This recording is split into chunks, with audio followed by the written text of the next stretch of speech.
Intéressons-nous au monde du whisky. Parmi les différentes subtilités de cet alcool, je voudrais connaître, grâce à Thomas, notre expert en spiritueux, quelle est la différence entre un whisky tourbé et un whisky non tourbé. Bonjour Stéphanie, bien pour simplifier, je dirais que le whisky tourbé se distingue avant tout par son goût fumé, plus ou moins prononcé.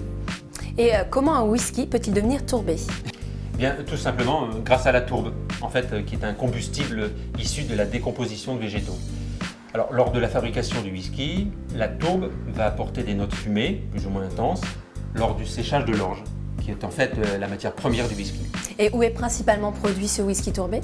Eh bien, il est notamment produit sur l'île d'Islay, où certaines tourbières, tenez-vous bien Stéphanie, sont âgées de plus de 10 000 ans. Ah oui, quand même, c'est fascinant.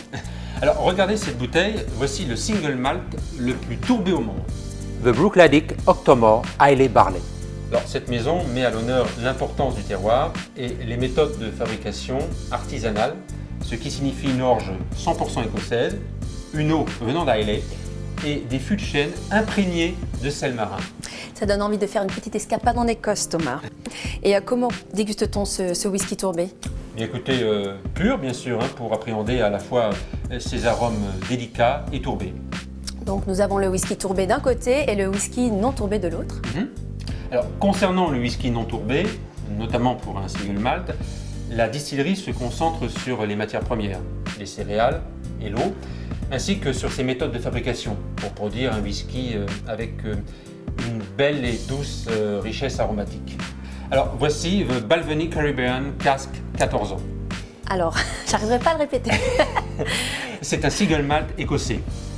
The Balvenie est en fait le plus artisanal des single malt, basé dans le Speyside, vous savez, ce fameux triangle d'or du whisky en Écosse. Alors, cette distillerie se distingue par ses méthodes traditionnelles et son savoir-faire, mais aussi pour la grande richesse aromatique et l'incomparable douceur de ses whiskies.